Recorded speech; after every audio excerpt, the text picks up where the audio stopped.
네, 오늘은 보험 설계사분들의 세금에 대해서 알아보도록 하겠습니다. 구독하고 좋아요 감사합니다. 이게 대표적인 프리랜서 직군들인데 그 중에서도 대표적인 이 보험 설계사 분들의 세금에 대해서 알아볼 건데요. 일단 소득세를 줄이려면 어떻게 소득세가 과세되는지 알아야 되겠죠. 소득세는요, 내가 벌어들인 금액을 기준으로 하는 게 아니라 그 벌어들인 금액에서 비용을 차감한 이 나머지 이익에 세율을 곱해서 소득세를 구하게 되거든요. 근데 우리가 3.3%를 원천징수에서 납부를 했잖아요. 물론 제가 납부한 건 아니지만 받기 전에 그 부분을 띄고선 줬으니까. 그거와 소득세와의 관계는 제가 지난 시간에 설명을 해놨으니까 이걸 참고하시면 좋을 것 같고, 제가 절세를 위해서 내가 통제할 수 있는 변수가 뭐라 그랬죠? 수익도 일부분 통제할 수 있다고 말씀드렸죠, 첫 시간에. 그리고 중요한 게 비용이에요.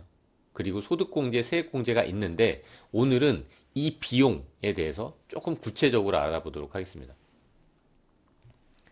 도대체 세금을 얼마나 줄일 수 있을까요? 제가 100만원짜리 비용, 영수증을 하나 찾았어요.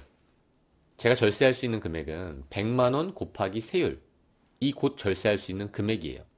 아니, 그러면은 세율을 그냥 얘기해주면 되지 왜 세율을 얘기 안 해주냐 할 수도 있겠지만 저도 몰라요. 어떤 구간에 적용받게 될지는. 제가 뭐라 그랬죠? 이익을 기준으로 과세한다 그랬죠? 근데 사업소득이에요, 이거는. 프리랜서 분들은. 프리랜서 자체가 사업소득이 아니라고 생각하시는 분들도 가끔 있는데, 프리랜서는 사업소득이에요. 근데 소득이 어떻게 합쳐지냐면 이자소득, 배당소득, 연금소득, 기타소득, 이 사업소득까지 합산한 그 과세표준이 어떤 구간에 해당하는지에 따라서 그 구간에 해당하는 세율이 제가 적용받게 되는 거예요. 제가 아는 동생이에요. 아주 열정이 많은 그런 동생인데 수익 금액은 이거보다 크죠.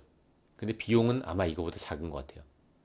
그 정도로 아주 능력도 많은 친구인데 이 친구가 2억을 벌면서 5천만 원만 써요. 그럼 이익이 얼마죠?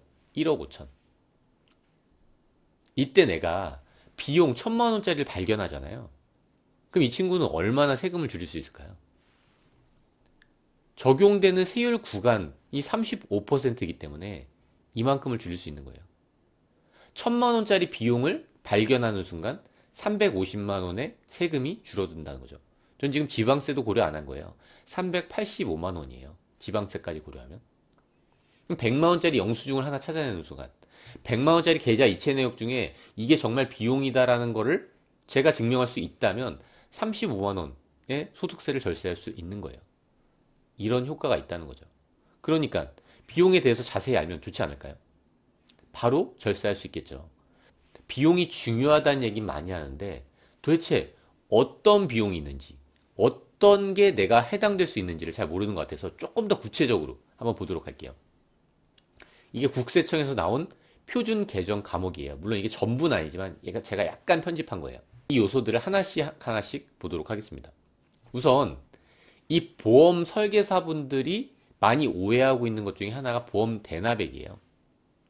근데 이 부분에 대해서는 제가 세무조사 때 대응도 했었는데, 원래 세무서 직원분들도 다른 산업군에 해당하는 관련 법률에 대해서 자세히 알지 못하는데 이 보험 설계사분들은 워낙 이슈가 많았기 때문에 이 부분을 담당 직원분도 알고 계시더라고요.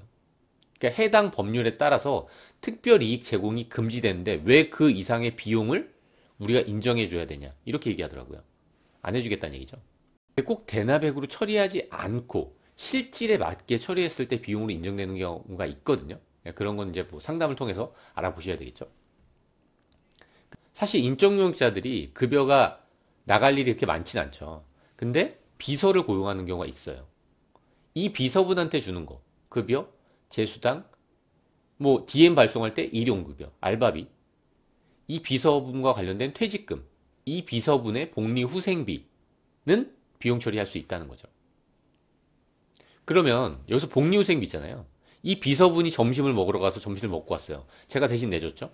이게 비용 인정될까요? 비용 인정돼요. 그러면 이 비서분 없이 저 혼자 업무를 수행하는 과정 중에서 점심을 먹은 거예요. 이거는 비용일까요? 이건 복리후생비일까요? 그렇진 않아요. 사업자 본인이 먹는 점심은 복리후생비가 아니에요. 우리가 택배 하시는 분들도 요새 개인 사업자로서 활동하시는 분들도 많거든요. 그분들이 일을 하다가 중간에 가서 점심을 먹잖아요. 식당에서. 혼자 먹은 그 점심은 사업상 경비로 인정받지 못해요. 어쨌든 원칙상 그렇다는 겁니다. 그런데 일반적으로 이 비서분들한테 지급하는 이 금액에 대해서 비용 처리를, 다른 신고를 안 하기 때문에 실제로 소득세 신고할 때 비용 처리가 안 되는 경우가 많다는 거죠. 그러니까 그 부분을 상당히 주의해야 되는데 이걸 계좌이체할 수도 있고 실제로 현금 지급하는 분들도 있거든요. 이때 주의해야 되겠죠. 이걸 잘 기록해 놔야 돼요. 적어도 이렇게 비서까지 고용하시는 분들은 1년에 한 번 소득세 신고 때 찾아오시는 게 아니라 정기적으로 이 부분에 대해서 어떻게 처리할지에 대해서 상담을 하면서 기록해 놓는 게 저는 좋을 것 같아요. 외부 전문가를 통해서. 그리고 여비교통비. 뭐가 있을까요? 택시비나 버스비나 지하철을 타고 고객을 만나러 가는 거예요. 주의해야 될 건 내 개인적인 여행 경비는 여비교통비에 포함되지 않아요. 그럼 모텔 간 거는 여비교통비일까요? 이 모텔이라는 공간 자체에 대해서 뭐 비용 처리가 안 된다 이런 의미가 아니에요. 저희도 업무상 출장 갔을 때 모텔에서 자거든요. 그거는 여비교통비죠. 어떤 특정 지방에 갔는데 거긴 모텔도 없어요. 그래서 리조트에서 잤어요. 근데 저는 업무 출장이 목적이었죠. 그건 여비교통비로서 비용이 인정되는 거예요. 그 리조트 밑에 가서 칫솔을 샀어요. 이것도 여비교통비 성격 아닐까요? 여비겠죠, 여비. 그리고 통신비. 우편물을 제가 발송할 때 쓰는 그 뭐 비용, 제 휴대전화비, 인터넷 사용요금, 사무실 전화 가능하겠죠. 수입 금액에 대응하는 비용이라면. 그리고 임차료. 이 부분이 사실 주의해야 될 부분 중에 하나인데 내가 살고 있는 오피스텔의 임차료는 저는 인정받을 수 있을까요? 그건 안 돼요. 우리가 어떤 혜택을 받고 있냐면은 부가가치세법상 면세 혜택을 받고 있거든요. 그게 어떤 의미냐면 그 면세를 규정할 때 이 개인이 물적 시설 없이 근로자를 고용하지 아니하고 독립된 자격으로 영역을 공급하고 대가를 받으면 이 사람은 면세예요. 근데 임차를 했다는 건 무슨 말이죠? 물적 시설이 있다는 걸 반증한 걸 수도 있겠죠. 이 부분에 대해서 제가 지난 시간에 좀 자세히 말씀드렸으니까 그 위험 요소를 잘 확인한 다음에 처리를 하셔야 되겠죠. 이 임차료가 발생한다면 당연히 이 임차 공간에 대한 전력비, 가스비, 수도비를 처리할 수 있겠죠. 자세히 보시면 물적 시설 없이 근로자를 고용하지 않는다 그랬죠. 근데 위에서도 근로자를 고용하는 방법이 있었죠. 그렇죠? 그것처럼 그 근로자 고용을 어떻게 할지를 지난 시간에 이 영상을 통해서 말씀을 드렸는데 물론 이 물적 설비에 대해서도 합리적으로 비용 처리하실 수 있는 분들도 가끔 있어요. 그런 분들이라면 비용을 넣을 수도 있겠죠. 일반적이진 않지만. 그리고 유류비. 뭐 말 그대로 기름값인데 개인적인 경비는 원칙상 되지 않는 거예요. 보험료. 이 건강보험료가 비용 처리가 되죠. 큰 특징 중에 하나죠. 이걸 가끔 누락하시는 분들도 있긴 있더라고요. 왜냐하면 이건 카드로 결제하는 게 일반적으로 아니거든요. 차량 보험. 근데 종신보험이나 연금보험은 우리 사업상 비용에 해당하지 않아요. 가끔 이거를 비용 처리해달라고 하시는 분들도 있긴 있으시더라고요. 사실 차량도 이 업무에 사용하는 차량의 보험만 되겠죠. 그리고 리스료. 복사기를 리스트했어요. 정수기. 차량을 리스트했을 수도 있죠. 그 리스트료는 비용 처리할 수 있다는 거예요. 물론 차량은 요즘에 한도가 생겼죠. 그리고 세금과 공과, 사업과 관련된 공과금이 있다면 가능하겠죠. 주정차 위반. 내가 정말 고객을 만나러 갔다가 과태료를 낸 거예요. 이 부분에 대해서 비용 처리해 줄까요? 이건 안 되는 거예요. 그리고 이 부분도 좀 누락을 하는 경우가 있는데 모집 수당이 환수되는 경우가 있어요. 이직 같은 거 했을 때. 어쨌든 그 부분에 대해서도 내가 얘기해 주지 않으면 비용 처리가 되지 않아요. 내가 잘 관리하고 있어야 되겠죠. 그리고 감가상각비. 많은 분들이 물어보시는 게 차량을 그냥 구입하는 게 좋냐 리스로 구입하는 게 좋냐. 사실 큰 차이가 없거든요. 그게 이 부분 때문에 그런 거예요. 내가 차량을 일시불로 샀다고 하더라도 일정 기간 동안 일정 금액에 대해서는 비용으로 인정해 주거든요. 그게 리스료랑 거의 비슷해요. 물론 이 부분도 리스료와 같이 제한이 생기긴 했죠, 최근에. 그리고 고객 응대를 위한 냉장고를 구입했다면 가능하겠죠. 컴퓨터? 당연히 가능하겠죠. 그리고 수선비. 제가 쓰던 복사기가 고장났어요. 노트북이 고장났어요. 뭐 차량이 고장났을 수도 있겠죠. 그리고 접대비. 상당히 많이 차지하는 부분 중에 하나죠. 고객하고 식사를 했어요. 이건 접대비죠, 대부분. 물론 아닌 경우도 있어요. 그 구분이 상당히 중요하죠. 그리고 축의금. 근데 축의금은 한도가 있죠. 얼마가 한도죠? 20만 원. 인당 20만 원이 한도인데 만약에 21만 원을 내가 낸 거예요. 그럼 전액 부인. 그리고 광고 선전비. 온라인 광고 같은 거나 홍보물 제작. 뭐 말 그대로 광고 선전비인데 가장 많이 들어가는 비용 중에 하나죠. 그리고 이게 중요한 이유 중에 하나가 이 접대비와 광고 선전비의 그 기준점을 갖는 게 상당히 중요해요. 어떤 게 접대비고 어떤 게 광고 선전비를 알고 있는 게 전 아주 중요하다고 생각하거든요. 예를 들어서 상품권 같은 거 어떨까요? 광고 선전비인가요? 잘 모르면 대부분 접대비 처리하죠. 근데 광고 선전비가 될 수 있는 경우도 분명히 있다는 거예요. 그리고 도서 인쇄비, 전단지나 뭐 신문 잡지, 책 같은 거 사면 그런 비용이겠죠. 그리고 운반비, 퀵비, 택배비, 이 부분에 대해서 비용 처리가 가능하죠. 사실 신용카드 결제가 대부분 안 되잖아요. 그래서 이 영수증을 잘 모아놔야 되거든요. 이 영수증을 모으면 얼마라고요? 내가 적용되는 세율 구간만큼 내가 소득세 혜택을 받을 수 있는 거예요. 이 부분도 중요하겠죠. 그리고 참, 여기서 축의금에서 청첩장도 어떤 관계에 있는 사람한테 갔는지도 기록해 놓는 게 좋아요. 시간뿐만 아니라.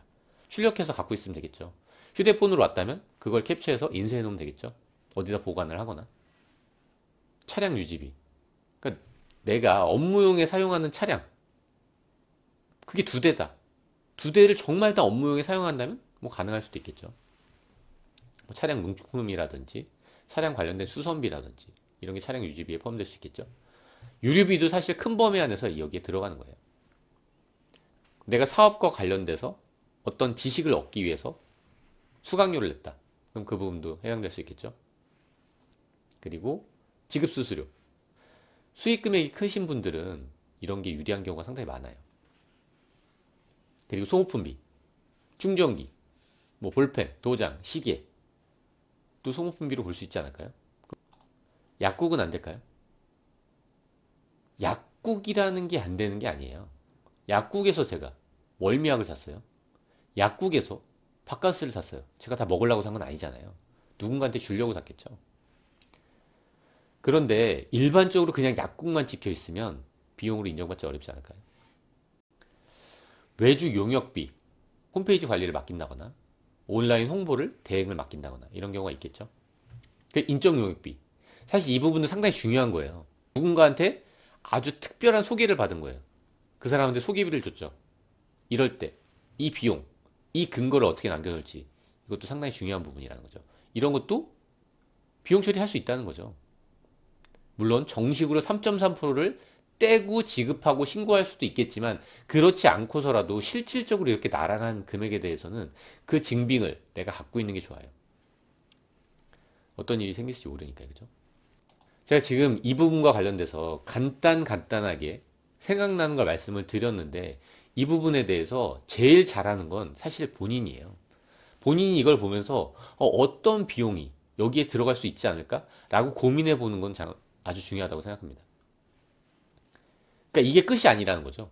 그러니까 수익 금액이 높은 분들은 그만큼 내가 비용을 하나 찾고 못 찾고가 소득세에 많은 영향을 주게 된다는 거죠. 돈을 버는 것도 상당히 중요한데 그 350만 원, 아까 1000만 원 중에 350만 원을 절세할 수 있었잖아요. 이 350만 원 벌기가 엄청 힘들잖아요. 그래서 지킬 수 있는 거 지켜줘야 되겠죠. 돈을. 네, 오늘 여기까지 하도록 하겠습니다.